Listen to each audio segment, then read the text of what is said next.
ഹൃദയം തകർന്ന് ദുഃഖിച്ചിരിക്കുന്ന ചിലരോടാണ് എനിക്ക് പറയാനുള്ളത്. എല്ലാം സഹിച്ച് കരയാനാകാതെ ഹൃദയം തകർന്ന് ഇത്രയും കാലം നീ ജീവിച്ചില്ല. നിന്നെ അസ്വസ്ഥമാക്കുന്ന എല്ലാ ചിന്തകളെയും മാറ്റി നിർത്തും. നിനക്ക് വിധിച്ചതിനേക്കാളും നീ കൊതിച്ചതിനേക്കാളും ഒരുപാട് വലിയ സന്തോഷങ്ങൾ നിനക്കായി നാം കരുതി വച്ചിരിക്കുന്നു. എന്നിൽ നിന്റെ നിഷ്കളങ്കമായ ഭക്തി ഇരുട്ടിൽ നിന്നും വെളിച്ചത്തിലേക്കുള്ള മാർഗമായി ഞാൻ മാറ്റും. എന്റെ സ്നേഹം എപ്പോഴും നിന്റെ കൂടെയുണ്ട്. നിന്റെ ജീവിതത്തിൽ സംഭവിക്കുന്നതെല്ലാം എന്റെ തീരുമാനങ്ങളാണ്. അതിൽ പിഴവുകൾ സംഭവിക്കില്ല, തീർച്ച. കാത്തിരിക്കുക. ഒരു ദുഃഖത്തിനപ്പുറം ഒരു സന്തോഷം വരാനുണ്ട്. ഞാൻ അറിയാതെ ഒന്നും നിന്റെ ജീവിതത്തിൽ നടക്കുന്നില്ല. എനിക്ക് അസാധ്യമായി ഒന്നുമില്ല. ഞാൻ നിന്റെ പ്രാർത്ഥനകൾ കേൾക്കുന്നുണ്ട്. നിന്റെ സങ്കടങ്ങൾ ഞാൻ മനസ്സിലാക്കുന്നുണ്ട്.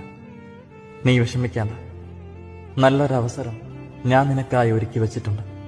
ആ ഒരു സമയത്തിനായി ക്ഷമയോടെ കാത്തിരിക്കുക. എന്നെ വിശ്വസിക്കുന്നവരിൽ ഞാൻ അത്ഭുതം പ്രവർത്തിക്കും.